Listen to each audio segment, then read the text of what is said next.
آج کی میری گفتگو کا عنوان ہے جب مشکل پیش آتی. ہم میں سے کوئی انسان ایسا نہیں کہ جس پر کبھی کوئی مشکل نہ آئی.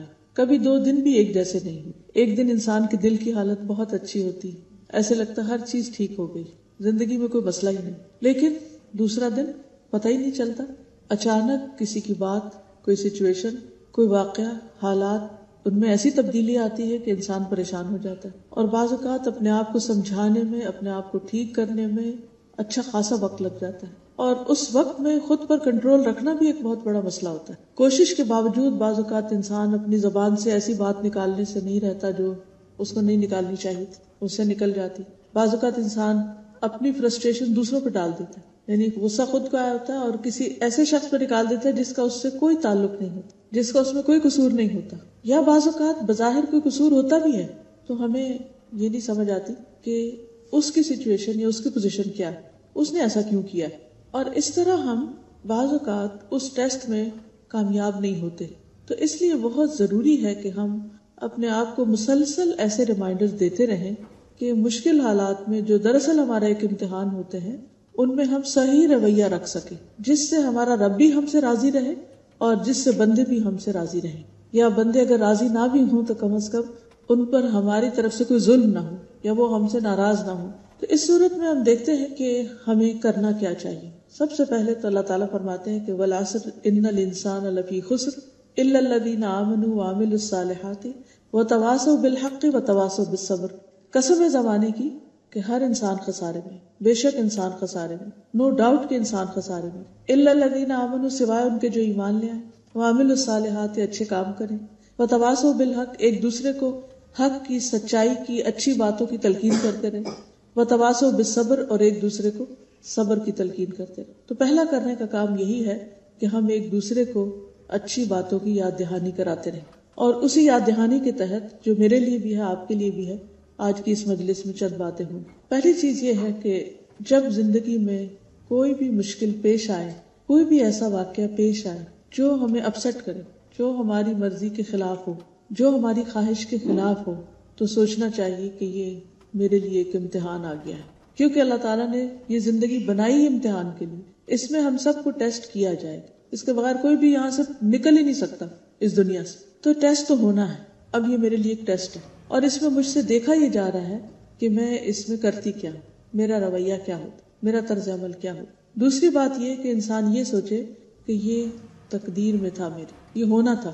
اب مثلا روڈ پہ جاتے ہوئے اسموتھ جا رہی ہے گاڑی، اور بعض اوقات آپ پورے بچا کے نکل رہے ہیں، اتنے میں کوئی اور آ کے آپ کو ٹکر مار دے، اور وہ بھی کوئی خوشی سے نہیں مارتا، اس سے بھی ہو جاتی ہے مسٹیک. کیوں ہوئی؟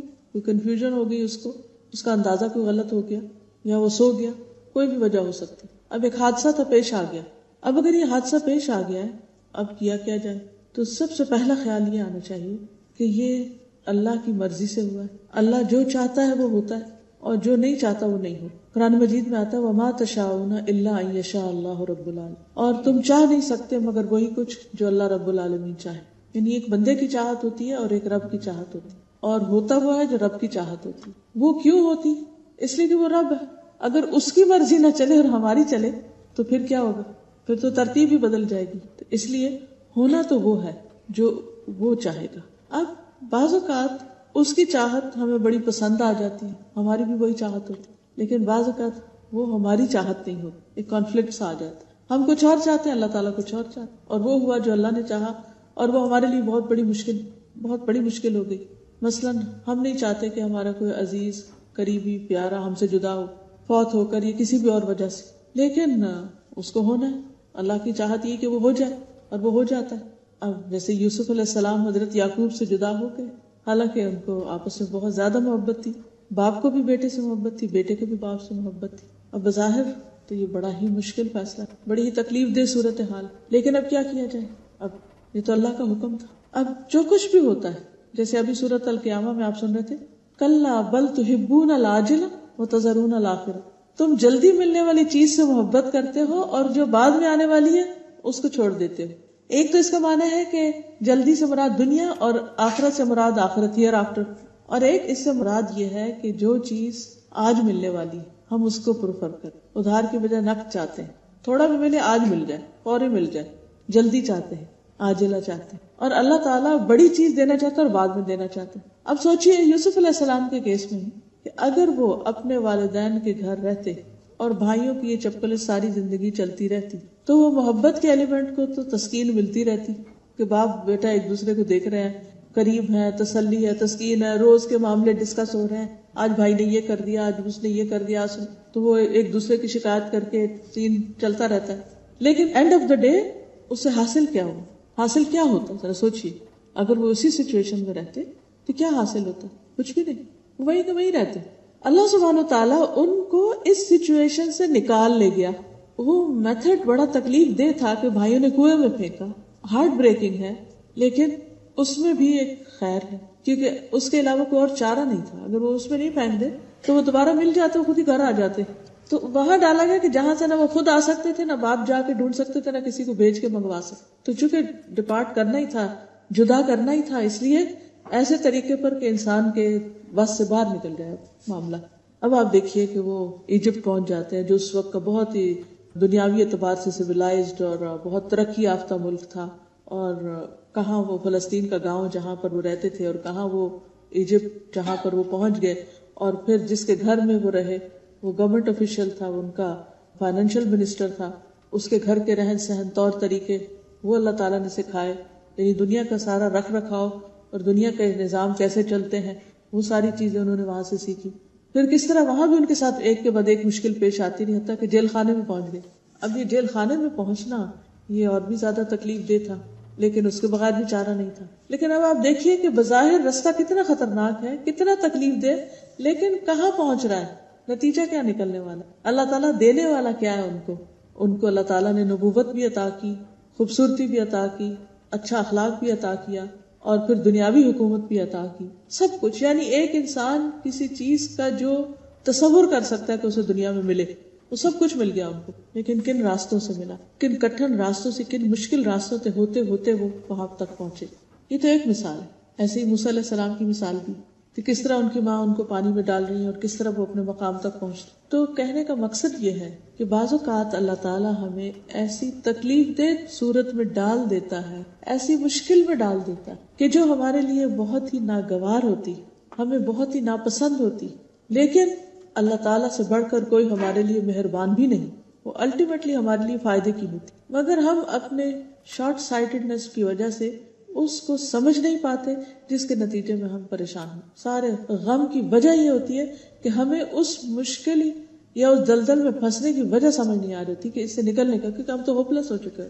فوراً ہم دل چھوٹا کر بیٹھتے ہیں اور ہم کہتے ہیں بس ہم تو ختم، اب تو ہمارے ساتھ کچھ اچھا نہیں ہونے، دنیا اندھیر ہو گئی۔ تو پہلی چیز جو بندے کو مشکل پیش آنے پر سوچنی چاہیے وہ یہ کہ یہ اللہ کا فیصلہ، اللہ نے میرے لیے یہی چاہا، اور اللہ کی چاہت میری اپنی چاہت سے زیادہ بہتر ہے، اس کی اس میں کوئی نہ کوئی حکمت ہے، مصلحت ہے، اس نے یہ میرے مقدر میں رکھا ہے اور اس میں ضرور کچھ بھلا ہے۔ اللہ کا فیصلہ کبھی بھی ظلم پر مبنی نہیں ہو سکتا، بس اس وقت انسان اعتماد کر لے اللہ کی فیصلہ۔ اب ایک اور سچویشن آپ دیکھیے، حضرت ابراہیم علیہ السلام، ان کی شادی حضرت سارہ سے ہوئی جو اس وقت مسلمان ہوئی، اور پھر بعد میں جب وہ ایجپٹ گئے اور اس بادشاہ نے حضرت سارہ کو پکڑا جس سے پھر وہ چھوٹ گئی، وہ بھی ان کی ایک کرامت تھی کہ وہ ان کے ساتھ برا ارادہ رکھتا تھا لیکن اللہ تعالیٰ نے اسے کامیاب نہیں ہونے دیا۔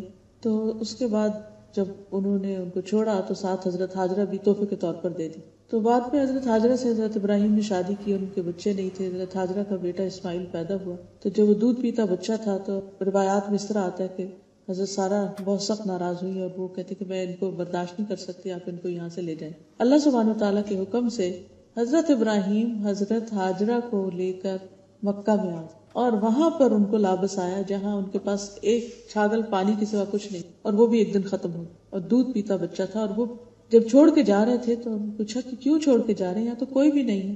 کہنے کہ کیا اللہ کے حکم سے؟ کہا اللہ کے حکم سے۔ اور دوسری طرف حضرت سارہ جو تھی وہ فلسطین میں حضرت ابراہیم کے پاس ہی تھی۔ اب آپ دیکھیے کہ حضرت ہاجرہ کی بہت بڑی قربانی، حضرت سارہ کی نسل سے بھی ایک امت پیدا ہوتی ہے اور حضرت ہاجرہ کی نسل سے بھی ایک امت پیدا ہوتی ہے۔ حضرت ہاجرہ کی اولاد میں سے ہیں حضور صلی اللہ علیہ وسلم، اور حضرت سارہ کی اولاد میں سے بنی اسرائیل۔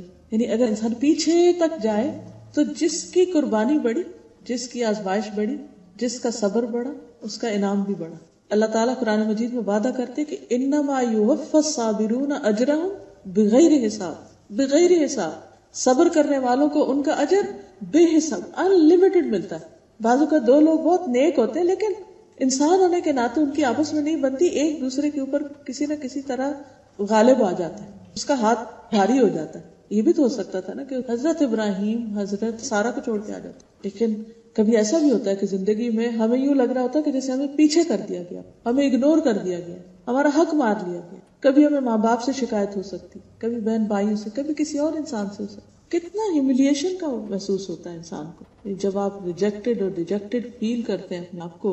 کبھی بچے پرواہ نہیں کرتے, یعنی ہر ایک کے مسائل فرق ہوتے ہیں, مختلف چیزیں سننے میں آتی رہتی ہیں. کوئی بچوں کی طرف سے پریشان ہوتا ہے, کوئی شوہر کی طرف سے ہوتا ہے, کوئی ماں باپ کی طرف سے ہوتا ہے, کسی کو دوست چھوڑ جاتے ہیں. بعض اوقات بہت اچھے تعلقات ہوتے ہیں, بچپن کے فرینڈز ہوتے ہیں, لیکن اچانک کوئی بیچ میں اور شخص پڑتا ہے اور اس کی دوستی زیادہ ہو جاتی ہے اور آپ کو ایک طرف کر دیا جاتا ہے, تو اس وقت بھی آپ بہت ہارٹ بروکن ہوتے ہیں. کبھی کوئی دنیا سے چلا جاتا ہے. یعنی انسانی دلوں کی حالتیں بہت عجیب ہوتی ہیں اور یہ سارے صدمے انسانوں کے ساتھ ہی ہوتے ہیں. تو ایسی صورت میں جب بھی انسان یہ سمجھے کہ اس کا حق مارا گیا ہے یا اسے اگنور کر دیا گیا یا اس کے ساتھ اچھا نہیں ہو, تو اسے بھی اپنے حق میں اچھا حصہ, کیونکہ اللہ سبحانہ وتعالیٰ کسی پر ذرے برابر بھی ظلم نہیں کرتا, ذرے کے برابر بھی ظلم نہیں کرتا. اس سے بڑھ کر کوئی عدل کرنے والا ہے ہی نہیں. اس لیے کبھی بھی انسان کو یہ نہیں سوچنا چاہیے کہ میرے ساتھ اللہ نے اچھا نہیں, اٹس ناٹ فیئر.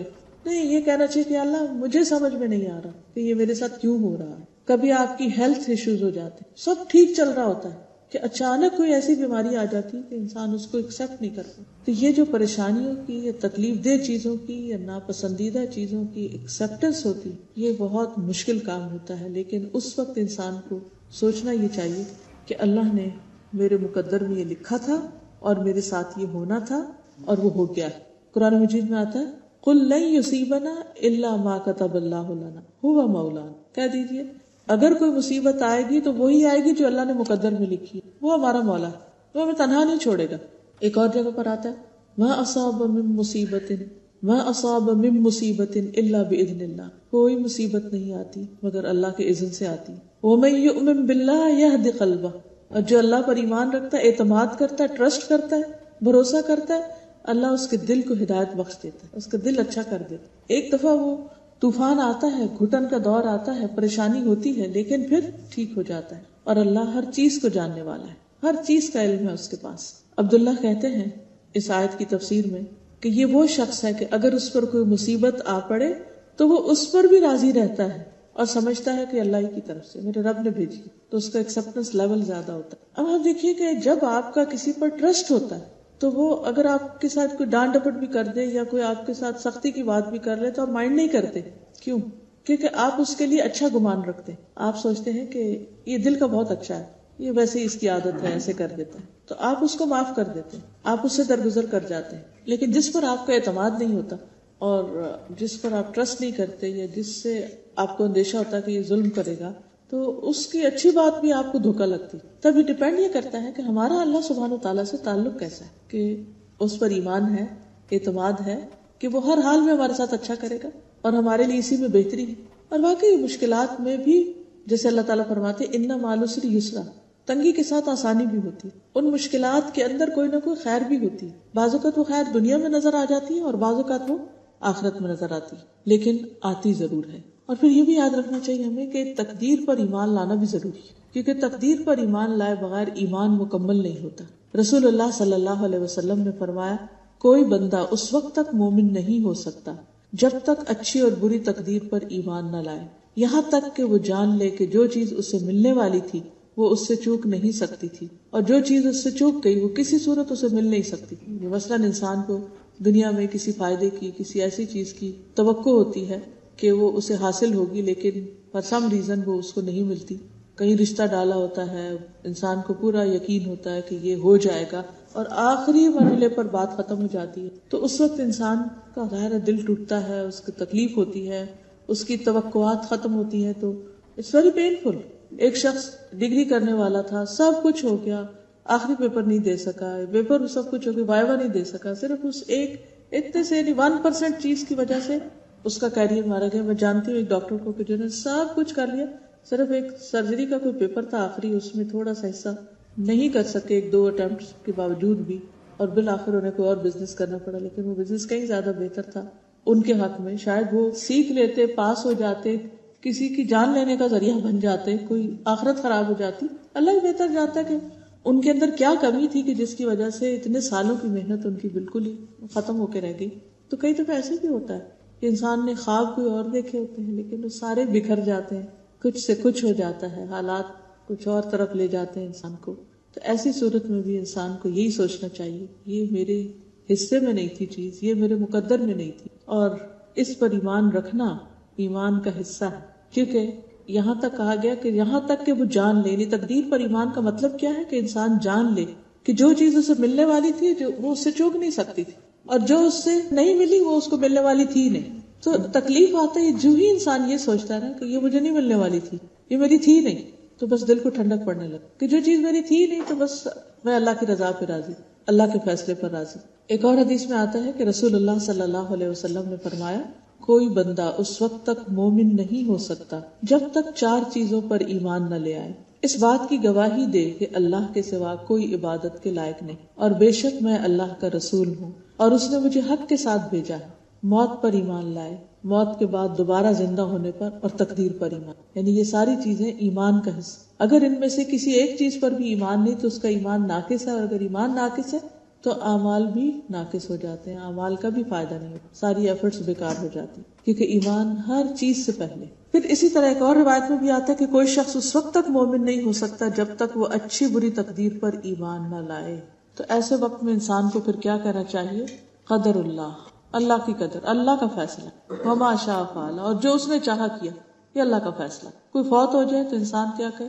اللہ کا فیصلہ. کوئی چیز نہیں ملی، اللہ کا فیصلہ. کچھ جل گیا، کچھ ٹوٹ گیا، کچھ کھو گیا، اللہ کا فیصلہ. اور جب انسان یہ سوچ لیتا کہ یہ اللہ کا فیصلہ تو اس کے دل کو ٹھنڈک پڑ جاتی. دوسری چیز وہ یہ کہ مشکل آنے پر انسان یہ سوچے کہ اللہ سبحانہ و تعالیٰ ہر چیز کو دیکھ رہا ہے، ہر چیز کا نگران، اور میں اللہ کا بندہ ہوں. وہ معبود ہے، میں بندہ ہوں، میں غلام ہوں. یہاں اس دنیا میں اس کی مرضی چلنی، میری نہیں چلنی. اب جیسے آپ کے گھروں میں سرونٹس ہوتے ہیں تو کیا آپ جو کچھ انہیں کہتے ہیں یہ کرو یہ کرو، وہ سب ان کی پسند کا ہوتا ہے؟ سب ان کی مرضی کا ہوتا ہے؟ سب ان کی خوشی کا ہوتا ہے؟ نہیں ہوتا. لیکن وہ کیوں کرتے ہیں؟ کیونکہ وہ یہ سمجھتے ہیں کہ ہم یہاں غلام ہیں. وہ کہتے ہیں پنجابی میں نوکر کی تو نخرہ کی. تو ہم بھی اللہ کے غلام ہیں، پھر نخرہ کس بات کا؟ جو حکم ملا سر تسلیم خم، کچھ دیا تو بھی شکر، لے لیا تو بھی شکر اور صبر، کیونکہ ہم بندے ہیں. اور شکر بھی عبادت ہے، صبر بھی عبادت ہے. عبادت صرف نماز پڑھنا ہی نہیں، یہ سارے ہارٹ کے ایکشن جو ہے یہ بھی عبادت کا حصہ ہے. تو انسان ہمیشہ یاد رکھے کہ چونکہ اللہ مالک ہے اس لیے فیصلہ اس کا نافذ ہونا ہے. میں مملوک ہوں، میں غلام ہوں، میں بندہ ہوں، تو میرا حکم نہیں چلے گا. تیسری چیز یہ ہے کہ انسان پہ جب مشکل آئے تو انسان یہ سوچے کہ اللہ نے میرے ساتھ بھلائی کا ارادہ، اللہ سبحانہ وتعالیٰ میرے ساتھ اب کوئی خیر کرنا چاہتا ہے، خواہ وہ اجر کی صورت میں، خواہ وہ میری اصلاح کی صورت میں، خواہ وہ میرے گناہوں کی معافی کی صورت میں، کوئی نہ کوئی اس میں حکمت. کیونکہ بعض اوقات انسان جب اچھے حالات میں ہوتا ہے تو وہ سمجھتا ہے سب اچھا، اللہ بھی مجھ سے راضی ہے، سب ٹھیک ہے، میں بہت اچھا ہوں. اس کو اپنی نیکی کا بڑا زوم ہونے لگتا ہے. لیکن جب اس کی مرضی کے خلاف کوئی چیز ہوتی ہے تو پھر انسان کو ہوش آتی کہ اوہ مجھ میں کوئی غلطی ہے، پتہ نہیں میں نے کہیں کچھ غلط کیا، پتہ نہیں کچھ میرے منہ سے ایسا نکلا ہے، یا میں نے کسی کو ہرٹ کر دیا ہے، یا میں نے کسی کا کوئی حق مار دیا ہے کہ میرے ساتھ یہ ہوا ہے. تو اس وقت انسان فوراً ریئلائز کرنے لگتا ہے کہ اس میں بھی کوئی غلطی، ورنہ اچھے حالات میں اپنی غلطیاں کم نظر آتی، اور اپنی غلطیوں کا احساس ہونا اور دنیا میں ہی ان پر توبہ کر لینا بہت ضروری ہے. ورنہ اگر ہم یہ سب کچھ ساتھ لے گئے تو بڑی مشکل ہو جائے گی. تو اللہ تعالیٰ تکلیف بھیج کر ہمیں موقع دیتا ہے کہ ہم اپنی غلطیوں کی اصلاح کر لیں، توبہ کر لیں، معافی مانگ لیں اور درجے میں اضافہ کر لیں، کیونکہ تکلیف آنے سے پھر درجات بھی بڑھتے ہیں. حدیث میں آتا ہے کہ رسول اللہ صلی اللہ علیہ وسلم نے فرمایا اللہ تعالیٰ جس کے ساتھ بھلائی کا ارادہ کرتا ہے اس کو مصیبت میں مبتلا کر دے. لیکن کبھی ہم نے سوچا کہ اللہ نے میرے ساتھ بھلائی کی؟ وہ تو حاسد ہی کہتے ہیں عام طور پر کہ اچھا ہی ہوا، اس کے ساتھ ہونا چاہیے تھا، she deserves, he deserves.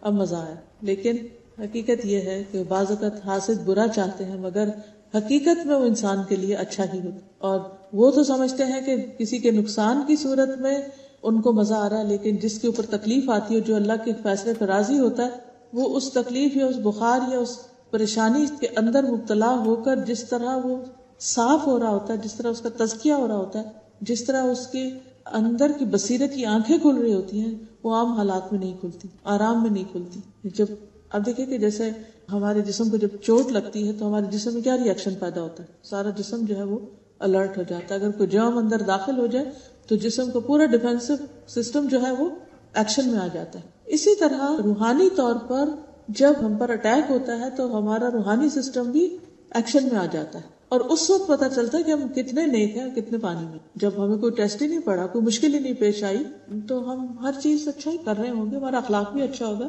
لیکن جب چیز مرضی کے خلاف ہوئی تو پھر ہماری گفتگو کیسی تھی اور پھر ہمارا اخلاق کیسا تھا، یہ اسی وقت ہی پتہ چل سکتا ہے. اور انسان اس وقت اپنے آپ کو بہت اچھی طرح جج کر سکتا ہے کہ انسان کہاں کھڑا ہے اور ابھی کتنی محنت کرنے کی اس کو ضرورت ہے اوپر جانے کا. ٹیسٹ نہ ہو تو پتہ نہیں چلتا کہ ہم کہاں کھڑے.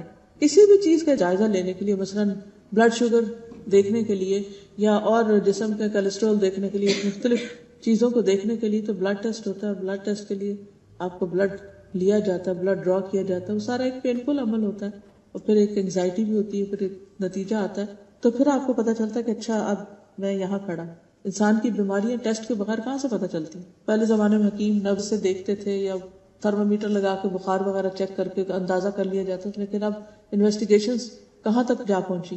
تو اسی طرح جب روحانی تکلیفیں آتی ہیں، جذباتی صدمے آتے ہیں، تو وہ بھی ہمارے ٹیسٹ ہوتے ہیں، اور اس میں بھی دیکھا جاتا ہے کہ ہمارے ایمان کا لیول کیا ہے، ہمارے اخلاق کا کیا ہے، ہماری نیکی اور تقوی کا کیا ہے. اس کے بغیر نہیں پتہ چلتا. اور جو اس ٹیسٹ کو ایکسپٹ کر لیتا اور وہ اس سے گزر جاتا ہے تو پھر وہ اگر اپنا لیول بڑھانا چاہتا ہے تو پھر اس حصے میں ورک آؤٹ کرنا شروع کر دے، محنت کرتا ہے اور پھر اس سے آگے بڑھتا ہے.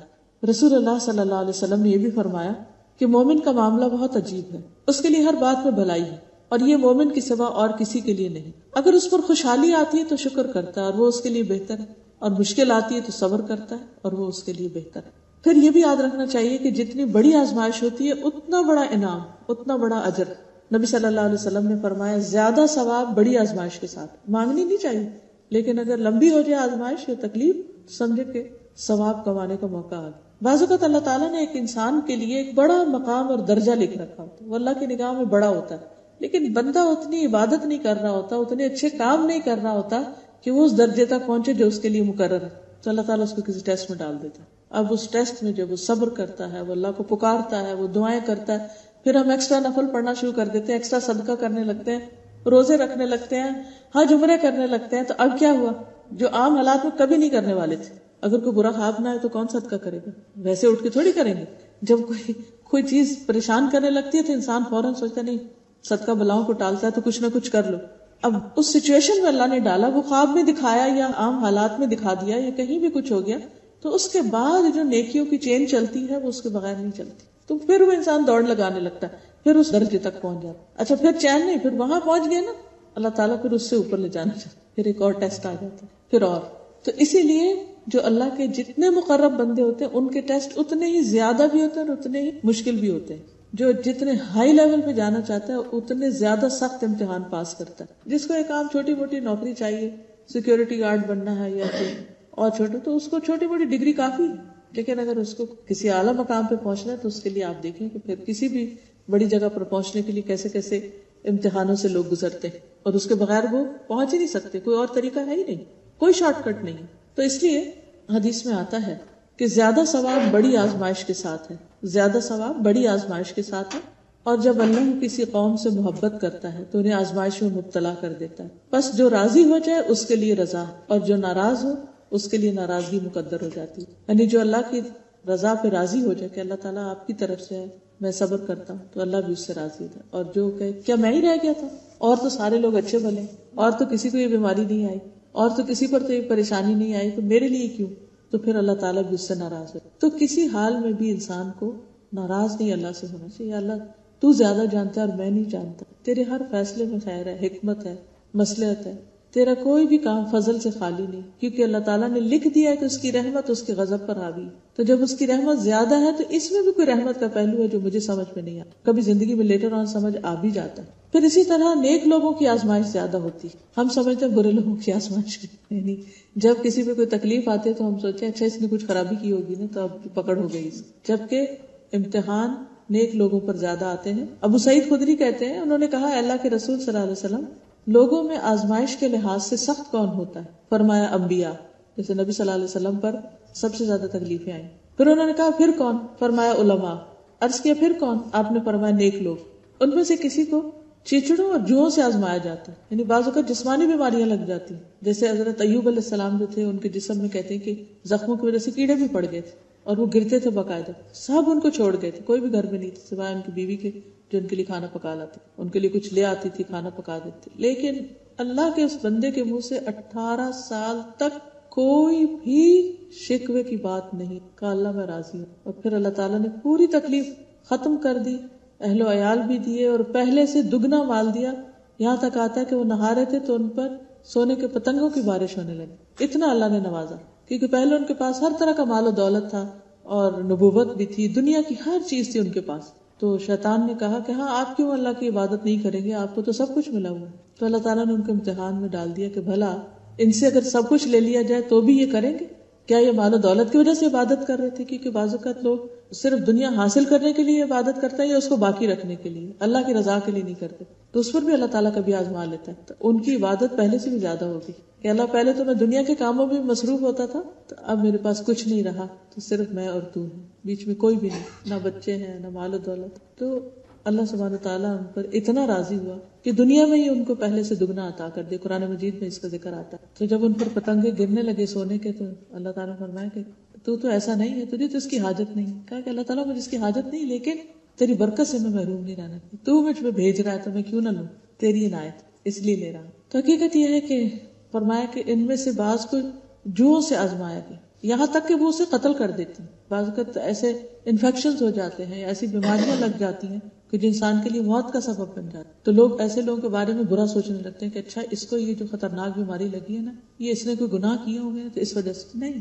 بعض اوقات اللہ تعالیٰ اپنے نیک بندوں کو ویسے ہی آزمائش میں ڈال دے. کسی کو فقر سے آزمایا جاتا ہے، اس کا رزق نہیں کھلتا، یہاں تک کہ وہ چھوٹی سی قمیص کے سوا کچھ نہیں پاتا. اور ان میں سے کچھ لوگ آزمائش پہ خوش ہوتے ہیں بنسبت اس کے جو کچھ دیے جانے پہ خوش ہوتے ہیں. یعنی کچھ لوگ اللہ پر ایسا ایمان رکھتے ہیں، ایسا بھروسہ رکھتے ہیں، اللہ کے ہر فیصلے پہ اتنا راضی ہوتے ہیں کہ جب ان پہ تکلیف آتی ہے تو اسے بھی خوشی سے لیتے ہیں. جس کو کہتے ہیں نا جس سے محبت ہوتی ہے تو وہ کچھ بھی کرے تو اس کی ہر بات ہی اچھی لگتی ہے.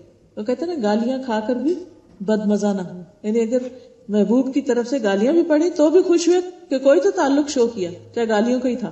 تو یہ ایک حقیقت ہے کہ جب بندہ اللہ پر راضی ہوتا ہے تو پھر اللہ کی طرف سے کوئی بھی آزمائش آتی ہے، کوئی بھی چیز تو انسان ناراضگی کا کلمہ منہ سے نہیں نکالتا بلکہ دل میں بھی ناراض نہیں ہوتا. ام سلمہ کہتی ہے کہ میں نے رسول اللہ صلی اللہ علیہ وسلم کو فرماتے ہوئے سنا، جب اللہ تعالیٰ کسی بندے کو مصیبت میں آزماتا ہے اور وہ اپنی حالت اور کیفیت کی بنا پر اسے ناپسند کرتا ہے تو اللہ تعالیٰ اس تکلیف کو اس کے گناہوں کا کفارہ اور اسے پاک کرنے کا سبب بنا دیتا ہے، جب تک کہ وہ لاحق ہونے والی بیماری سے شفا حاصل کرنے کے لیے اسے اللہ تعالیٰ کے علاوہ کسی کے در پہ پیش نہیں کرتا یا اسے دور کرنے کے لیے غیر اللہ کو نہیں پکارتا، یعنی اللہ کے علاوہ کسی اور در پر نہیں. پھر یہ ہے کہ بیماریاں اور تکلیفیں انسان کے گناہ دھوتی ہیں. ہم میں سے کون ہے جو یہ کہتا ہو کہ میں نے کبھی کوئی غلطی نہیں کی، کوئی گناہ نہیں. زبان کے گناہ تو انگنت ہیں ہی، ہمارے جو سوچ اور خیال میں ہی جو چیزیں ہیں ان میں بھی کئی چیزیں درست نہیں. اللہ تعالیٰ فرماتے ہیں یا ایھا الذین آمنوا اجتنبوا کثیرا من الظن ان بعض الظن اثم. اے لوگو جو ایمان لائے ہو بہت سے گمان کرنے سے بچو کیونکہ بعض گمان گناہ ہوتے. یعنی بعض تمہارے خیالات جو کسی کے بارے میں برا سوچنا اور اس کی کوئی بھی دلیل نہ ہو انسان کے پاس، یا کسی پر حسد کرنا، اس کی نعمت پر جلنا، یا اور اس قسم کی کئی دل کی خرابیاں ہوتی ہیں تو یہ بذات خود گناہ ہے. پھر شرک، پھر نفاق، یہ سب چیزیں. تو انسان مختلف طرح کی چیزوں سے گزرتا رہتا ہے، تو اس لیے اللہ تعالیٰ بندے کو مختلف آزمائشوں میں ڈال کر اس کو صاف کرتے رہتے ہیں. یہ پاک ہونے کا ایک عمل ہے. جس طرح جراثیم کچھ چیزیں ہوتی ہیں، جس طرح بیماریوں کو دور کرنے کے لیے کچھ میڈیسنز ہوتی ہیں، تو تکلیفیں بھی میڈیسن کا کام کرتی ہیں انسان کی روحانی تکلیفوں کو یا بیماریوں کو یا خرابیوں کو یا بد اخلاقیوں کو دور کرنے کے لیے. نبی صلی اللہ علیہ وسلم نے فرمایا مسلمان پر کوئی مصیبت، بیماری، رنج و غم یا تکلیف ایسی نہیں آتی یہاں تک کہ اگر ایک کانٹا بھی چبھتا ہے تو اس کے بدلے اس کے گناہ معاف کر دیے جاتے، اللہ تعالیٰ اس کو صاف کر دیتا ہے. پھر اسی طرح یہ ہے کہ اس کا درجہ بلند ہونے لگتا ہے. جنت کے درجے ہیں 100 درجے. تو اب انسان پر ہے کہ وہ کس درجے میں جانا چاہتا ہے. جہاز میں تو عام طور پر 2 یا 3 درجے ہوتے ہیں، اکانومی کلاس ہے یا بزنس ہے یا فرسٹ کلاس ہے، تو انسان کیا چاہتا ہے؟ تو جنت کے معاملے میں کیا چاہتا ہے؟ کہیں بھی جگہ مل جائے، اکانومی میں سب سے پیچھے سیٹ میں جہاز میں نہیں، دنیا میں تو انسان کبھی بھی پیچھے نہیں رہنا چاہتا، حالانکہ وہ سفر کتنا ہوتا ہے، 2 گھنٹے کا، 3 4 زیادہ تو کتنا 10-12 گھنٹے کا، لیکن آخرت تو ہمیشہ کی زندگی ہے، اس میں انسان کیوں چاہتا ہے کہ بس کہیں بھی اٹک جاؤں؟ وہ تو ہمیشہ کا گھر ہے. جب کوئی نیا علاقہ آتا ہے کہتے ہیں ہاں یہ زیادہ کمفرٹیبل ہے، یہاں بکنگ کرا لو. ہر روز نئی آپشن سامنے آتی تو انسان ان کی طرف دیکھتا رہتا ہے. تو اگر دنیا کی چند روزہ زندگی کے لیے انسان یہ سوچتا ہے تو آخرت کے لیے اسے کیا سوچنا ہے، کہاں تک پہنچنا چاہیے. تو جب انسان تکلیف سے گزرتا ہے تو لا محالہ اس کے درجے بلند ہوتے ہیں. اللہ تعالیٰ ایک آدمی کے لیے بلند مرتبہ کا فیصلہ کرتا ہے، لیکن وہ اپنے اعمال کی وجہ سے نہیں پہنچ رہا ہوتا تو اللہ تعالیٰ مسلسل ایسی آزمائشوں سے آزماتا ہے جنہیں وہ ناپسند کرتا ہے، یہاں تک کہ وہ اپنے اس مرتبے تک پہنچ جاتا ہے، وہ اسے وہاں تک پہنچا دیتی. پھر اسی طرح یہ کہ جب تکلیف آئے یا مشکل پیش آئے تو انسان کو اللہ تعالیٰ کی حکمت کا سوچنا چاہیے کہ اللہ تعالیٰ کا کوئی بھی فیصلہ نہ ظلم پر مبنی ہے اور نہ ناسمجھی پر. ہر چیز کے اندر بہت بڑی وزڈم ہے، ہمیں نظر نہیں آ رہی کہ بعض اوقات بعد میں سمجھ آ بھی جاتی ہے کہ اچھا اللہ تعالیٰ نے اس وجہ سے ہمیں اس چیز سے روک دیا. آپ کوئی بزنس کرنا چاہ رہے ہوتے ہیں، کہیں اور رہنا چاہ رہے ہوتے ہیں یا کچھ، لیکن یعنی ہر معاملے میں چاہے وہ پسند کا نہ ہو اس کے خیر کے پہلو، یعنی پازیٹیو تھنکنگ ہونی چاہیے انسان. نبی صلی اللہ علیہ وسلم نے فرمایا ابن آدم 2 چیزوں کو ناپسند کرتا ہے، موت کو، حالانکہ مومن کے لیے وہ فتنوں سے بہتر ہے. یعنی بعض اوقات کو جوانی میں چلا جاتا ہے تو اللہ تعالیٰ کو پتا ہے کہ اس کو اتنی جلدی کیوں بلا لیا، جبکہ اسی کے بہن بھائی عرصہ جیتے رہتے. ایسا میرے ہسبینڈ کی ایک بہن 2 چھوٹے چھوٹے بچے چھوڑ کر بہت پہلے فوت ہو گئی، 25-30 سال پہلے، اور ماشاءاللہ باقی سب بہن بھائی جی رہے ہیں، صحت مند ہیں، ٹھیک ٹھاک ہیں. تو میں اگلے دن بھی غور کر رہی تھی کہ وہ اپنی 20s میں چلی گئی اور باقی سب ماشاءاللہ اپنی زندگی انجوائے کر رہے ہیں. کیا حکمت ہوگی، کیا حکمت ہوگی. اللہ نے ان کو تھوڑی زندگی دی، باقی انہی کے بہن بھائیوں کی اتنی زندگی دی، تو اس میں کیا حکمت ہے. تو یہ اصل بات تو اللہ ہی جانتا ہے، لیکن بعض اوقات اللہ تعالیٰ زیادہ جانتا ہے کہ یہ بندہ اگر جیا تو اس کا ایمان خطرے میں ہو جائے گا یا کسی فتنے میں پڑ جائے گا یا اس میں کوئی ایسی مصیبت آ جائے گی جو اس کے لیے ناقابل برداشت ہوگی، تو موت اس کو سمیٹ لیتی ہے اور ہم سمجھتے ہیں اس پر زیادتی ہو گئی، اس کو جینے کا موقع نہیں ملا. تو اللہ تعالیٰ کسی پر ظلم نہیں کرتا. اب مثلاً وہ لڑکا جسے خضر علیہ السلام نے قتل کر دیا تھا، تو اس پر انہوں نے کیا کہا کہ اگر یہ بڑا ہو جاتا تو اپنے ماں باپ کو سخت پریشانی میں مبتلا کر دے. تو اللہ تعالیٰ نے چاہا کہ اس کے بدلے میں اس کو زیادہ بہتر، جو مہربان اور زیادہ خدمتگار اور اچھا بچہ ہو وہ عطا کرے. تو اس کے بارے میں روایات میں آتا ہے کہ اس کے بعد ان کو اللہ نے پاک اخلاق والی، بہت خیال رکھنے والی بیٹی دی. آتا نا فَأَرَدْنَا أَن يُبْدِلَهُمَا رَبُّهُمَا خَيْرًا مِّنْهُ زَكَاةً وَأَقْرَبَ رُحْمًا. تو ہم نے چاہا کہ ان کا پروردگار اس لڑکے کے بدلے انہیں اس سے بہتر اولاد عطا کرے جو پاکیزہ اخلاق والی اور قرابت کا بہت خیال رکھنے والی. اور یہ حقیقت ہے کہ ہم چاہتے ہیں بیٹے، لیکن عموماً بیٹیاں ماں باپ کی زیادہ کیئر کرنے والی یا محبت کرنے والی ہوتی ہے، لونگ ہوتی ہیں، دعائیں بھی زیادہ کرتی ہیں، فکر بھی زیادہ کرتی ہیں.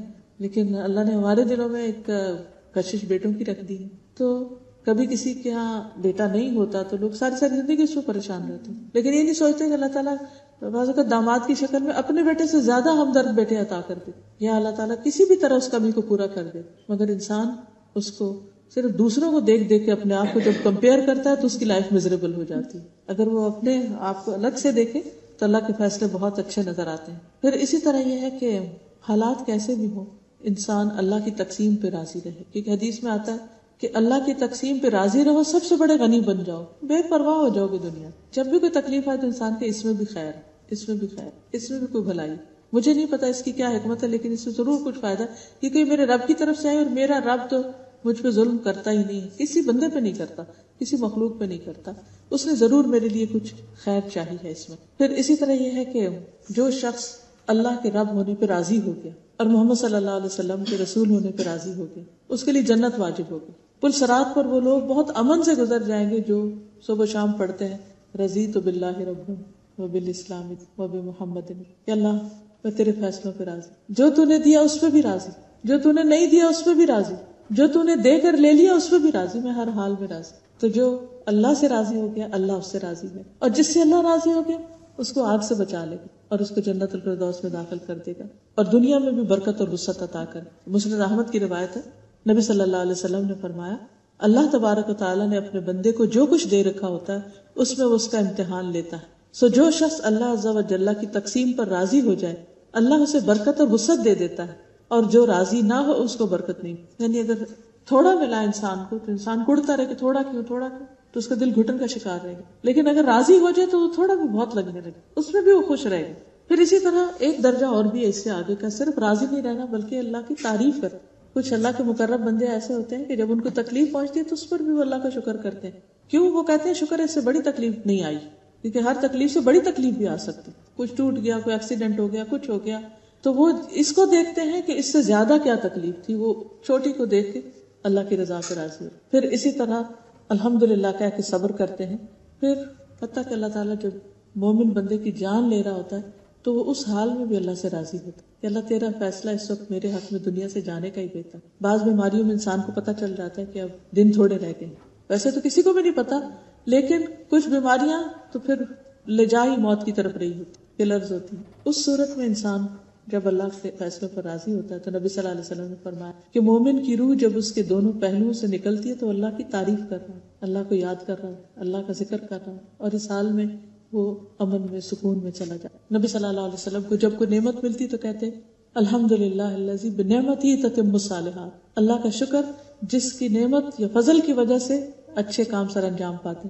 اور تکلیف آتی تو کہتے الحمدللہ علی کل، اللہ کا شکر ہے. پھر اسی طرح انسان اللہ تعالیٰ سے دعائیں بھی کرتا ہے کہ اللہم انی اسألک الرضا بعد القضاء، اللہ تقدیر کے آنے کے بعد تجھ سے رضا مانگتا ہوں کہ اللہ مجھے راضی ہونے کی توفیق دے. کچھ چیزوں کو تو ایکسیپٹنس آسان ہوتی ہے لیکن کچھ چیزوں پر ایکسیپٹنس آسان نہیں ہوتی، انسان ایکسیپٹ نہیں کر پاتا، تو اس سے دعا کرنی چاہیے کہ اللہ تو مجھے ایکسیپٹنس دے دے. پھر اسی طرح یہ ہے کہ انسان کو تکلیف آنے پر راضی ہونے کا مطلب یہ نہیں کہ انسان دعا نہ کرے کہ مجھے صحت ملے یا بیماری چلی جائے یا مالی پریشانی چلی جائے یا اولاد کی طرف سے، نہیں، دعا کرتا رہے، کیونکہ دعا تقدیر کو بدل دیتی اور دعا عبادت ہے. ویسے انسان دعائیں کرتا ہے لیکن اس جان سے نہیں کرتا. تکلیف آتی ہے تو جاندار دعائیں کرتا ہے اور وہ بہترین عبادت ہے، عبادت کا نچوڑ ہے دعا، تو وہ اس کی عبادتوں کے اور اجر کے درجے بڑھتے چلے جاتے ہیں. رسول اللہ صلی اللہ علیہ وسلم نے فرمایا قضاء کو صرف دعا ہی بدل سکتی اور نیکی کے علاوہ کوئی چیز عمر کو نہیں بڑھا سکتی. یعنی جو چاہتا نا کہ زندگی لمبی ہو تو اسے چاہیے کہ وہ اچھے اچھے کام کرتا رہے. رسول اللہ صلی اللہ علیہ وسلم نے یہ بھی فرمایا جو مسلمان اپنا چہرہ اللہ کے سامنے گاڑ کر کسی چیز کا سوال کرتا ہے، یعنی خوب توجہ سے دعا کرتا ہے، غافل ہو کے نہیں، تو بس اللہ تجھ سے ہی لینا، لے کے ہی اٹھنا ہے، تو اللہ تعالیٰ اسے ضرور وہ چیز عطا کر دیتا ہے، خواہ جلدی کرے یا اپنے پاس ذخیرہ کر لے، لیکن وہ سن لی جاتی ہے. دعا اس چیز کے بارے میں بھی فائدہ دیتی ہے جو نازل ہو چکی ہے اور اس چیز کے بارے میں بھی جو ابھی نازل نہیں ہوئی. کوئی مصیبت آنے والی ہوتی ہے تو انسان کے دل میں ایسے گھبراہٹ سی ہونے لگتی ہے اور انسان دعائیں کرنے لگتا ہے تو مصیبت جو ہے وہ واپس چلی جاتی ہے. اور خاص طور پر رنج و غم کے وقت جو دعائیں بتائی گئی ہیں، ایاک نستعین میں ایک چیپٹر بھی ہے رنج و غم کی دعائیں، تو ان میں سے جو یہ دعا ہے اللہم انی امتک بنت امتک بنت عبدک ناصیتی بیدک ماض فی حکمک عدل فی قضاؤک اسألک بکل اسم هو لک سمیت به نفسک او انزلته فی کتابک او علمته احدا من خلقک او استأثرت به فی علم الغیب عندک ان تجعل القرآن العظیم ربیع قلبی ونور بصری وجلاء حزنی وذهاب ہمی وغمی. تو اللہ تعالیٰ کا وعدہ ہے کہ وہ اس کے رنج کو ضرور خوشی میں تبدیل کر، یعنی اس کا غم ضرور چلا جائے گا. پھر اسی طرح حضور صلی اللہ علیہ وسلم مصیبت کی سختی سے پناہ مانگتے تھے. پھر پریشانی کے وقت کہتے اللہم لا سہل الا ما جعلتہ سہلا وانت تجعل الحزن سہلا اذا شئت. اللہ کوئی کام آسان نہیں مگر جسے تو آسان کر دے، اور تو جب چاہتا ہے مشکل کو آسان کر دیتا ہے. پھر اسی طرح نبی صلی اللہ علیہ وسلم نے یہ بھی فرمایا کیا میں تمہیں ایسی دعا نہ بتاؤں کہ جب کسی رنج و علم اور دنیا کے کسی آزمائش میں مبتلا ہونے والے شخص اس کو پڑھے تو اس کی تکلیف دور ہو جائے. کہا گیا کیوں نہیں؟ فرمایا وہ مچھلی والے کی دعا ہے لا الہ الا انت سبحان انی کنت من الظالمین. اور پھر حضرت اسماء بنت امیس کو آپ نے دعا سے اللہ اللہ ربی لا اشرک بہ شیئا، کہ اللہ میرا رب ہے، میں اس کے ساتھ کسی کو بھی شریک نہیں کرتا. پھر اسی طرح جب آپ صلی اللہ علیہ وسلم پر کوئی تکلیف آتی تو آپ پڑھتے لا الہ الا اللہ العظیم الحلیم، لا الہ الا اللہ رب العرش العظیم، لا الہ الا اللہ رب السماوات ورب الارض ورب العرش الکریم. اور اسی طرح جب کوئی بیمار ہوتا تو اس وقت بھی آپ دعائیں کرتے نہیں. ہر تکلیف کے موقع کی دعائیں نبی صلی اللہ علیہ وسلم نے سکھا دی، چاہے وہ جسمانی تکلیف ہو یا بیماری ہو یا روحانی تکلیف ہو یا موت کا صدمہ ہو یا کسی کی جدائی کا، ہر موقع پر اللہ کو پکارنا سکھا دیا گیا. اور جب انسان اللہ کو پکارنے لگتا ہے تو اس کے دل میں ٹھنڈک بھی آ جاتی ہے اور تکلیفیں دور بھی ہونے لگتی.